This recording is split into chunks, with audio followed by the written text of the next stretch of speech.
It was an unpadded practice at training camp yesterday, but that is no longer the story. The Texans released a depth chart that showed C.J. Stroud as the starting quarterback. Would stand to reason. That means that Stroud would be the first quarterback on the field in Thursday's preseason opener against the New England Patriots up in Foxborough, Massachusetts. After practice, DeMeco Ryans, the head coach of your beloved Houston Texans, sat down with Jane Slater and Tom Pelissero of the NFL Network. Jane Slater directed DeMeco to talk about the quarterback competition. What are you seeing with the quarterback battle right now, and where have you seen the maturation of C.J. Stroud? It's been a fun process with both our guys, with CJ and Davis. I've seen both guys improve each practice. Davis is playing better. CJ continues to improve each day. We put these guys in a lot of situational football to see how can they handle it, and they both, right? There are some growing pains on both, things to learn from, but that's what ball is about. That's what practicing is about. Being in difficult situations, learning from it, and improving. And the next time you're out, right, showing your team that you're the guy to take the helm. And it's been fun to watch. Both guys made plays, big plays down the field, and our offenses, they're coming together really well, and I'm excited with where they are. Blah, blah, to blah, blah, blah, blah. Right? Head coach doing his job, putting some fog, some mystery over the quarterback competition, mentioning that both C.J. Stroud and Mills have done well this camp. And by all accounts, they both have done well. But we got to do some journalism here. You got DeMeco Ryans on national TV for a live interview. Tom Pelissero of the NFL Network pressed DeMeco to give us something, anything. And whether intentionally or unintentionally, we got something. Dean said competition, but this is 4 straight days CJ's taking the first team reps. He's the number 2 overall pick. Is this competition over at this point? Is he the guy? Yeah, we're still working through it. We're still working through that, and we'll see once we line up, on Sunday in regular season versus the Ravens. Ravens, CJ will go out first versus the Ravens. Versus the Patriots. He'll go out there first. That's a Freudian slip right there. I know, right? Got him, finally. But we'll go out there first. But, guys, everybody will get reps, and we'll come back. We'll watch it and see where guys are. Now, there's a chance that DeMeco Ryans confused the Patriots game with the Ravens game when talking about it in that spot. We do know that Stroud will be the first quarterback for the Texans on Thursday, though, from that answer. And who knows what's going to happen a month later when the Texans take on the Ravens. But you can't go back from this. You can't. You can't give fans this and then backpedal. I'm not sure that the people at the top of this organization, who I am assuming are giving at least DeMeco Ryans autonomy, if not also Nick Caserio.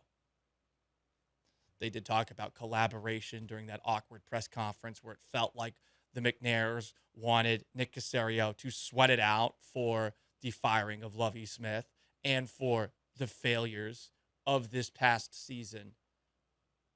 But do you think that this organization, which has been down so bad for a couple of years, is going to let DeMeco put the genie back in the bottle? Put the toothpaste back in the tube? No, it's over. And this is great. We don't have to even bother with this anymore. We don't have to pretend that there's an actual competition here. We can just get right into taking a look at C.J. Stroud and throwing him right into the fire. And I understand there might be some real arguments as to why the Texans shouldn't put Stroud in right away. I get it. Especially one of them being Tytus Howard's going to be out 4 to 6 weeks after having hand surgery yesterday. That does not make you feel great about the right side of the offensive line. You just saw Scott Quessenberry tear his ACL, which means that Juice Scruggs is likely going to be your starting center. But it's not like there aren't any other options on the roster. As someone who covered the Seattle Seahawks, George Fant is a pretty good swing tackle that they signed a couple of, weeks ago. I imagine he will step into that Tytus Howard spot at right tackle. This is a guy who started for the New York Jets not too long ago. I'm not saying he's one of the best tackles in the league, but as far as backups go, that's pretty good. You have a huge, highly paid offensive line in front of CJ Stroud. Throw the guy right into the fire. The only reason you wouldn't throw a guy into the fire is because you take a look at the offensive line in front of him and you think that line is going to get him killed. And maybe back in 2002 when the Texans had David Carr under center, maybe they should have actually thought to themselves, you know what? Let's not put Carr right in there. I think that Carr had his own issues with work ethic off the field that were one of the reasons that he never became a guy that made good on being drafted first overall. But we can't deny that the guy was getting sacked 70 times an effing season, right? He didn't have much of a chance. And yes, CJ Stroud doesn't have great wide receivers around him, but you have a decent enough offensive line at the very least. If not good, if not great, when it's 100% healthy, that's going to involve Kenyon Green being better. We've heard good things about him from DeMeco Ryans, but what does that actually mean before a game? And we'll see with Drew Scruggs. There are obviously questions, but you got to throw Stroud right in there. I understand the idea that you let a guy wait, you groom him behind the scenes.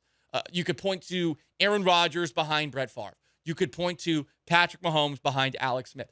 Are we really being truthful in assuming those guys, if they had gone straight in, wouldn't have succeeded?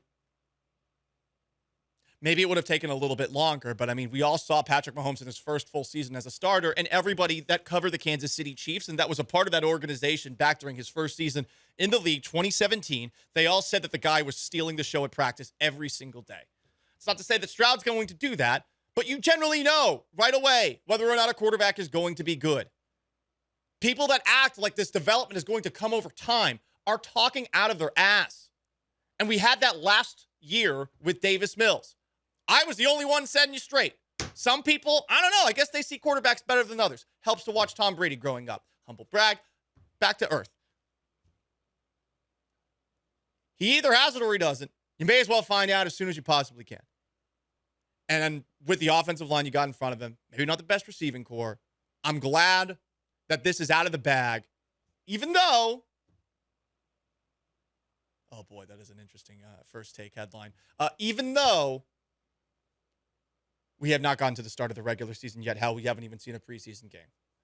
How do you walk back from this if you're the Texans? You just don't, because you can't. And then I imagine there will be some pressure from up top to make sure that Stroud, as the starting quarterback, remains the starting quarterback. I mean, this wasn't a great day for the Houston Texans, was it, huh? Anyone see that news about Javier Loya, a less than 1% minority owner of the Texans since 2002, who has also served on the league's diversity committee? He faces multiple criminal charges in Kentucky. 1 count of first-degree rape, 5 counts of first-degree sexual abuse, 1 count of third-degree sexual abuse. His lawyer said he unequivocally and categorically, which is, of course, just the best and go-to lawyer, big words, denies these allegations and will vigorously defend his innocence, and that he's voluntarily and 100% passed a polygraph test, whatever the hell that means. I don't know what this guy did or did not do. All I know is that, yet again, here is a bit of a black eye in the Texans. Is it somebody that anybody knows about? No. It doesn't matter that nobody knows who the hell he is. He's a member of the Texans. They got to keep all of the positive goodwill that they have for a change actually in their court. They have to do everything they can to keep this going. And that includes Stroud the rest of the way. We will see what happens. We're going to have DJ Bien-Aimé, who's been out at Texans training camp, join me in the 11 o'clock hour. I don't think the Texans are going to go back ever from Stroud. I don't think they're going to announce that Stroud's the starting quarterback going forward. But yesterday, that Freudian slip, I think that is exactly what's going to happen at the start of the year, as I've been telling you for the last couple of weeks.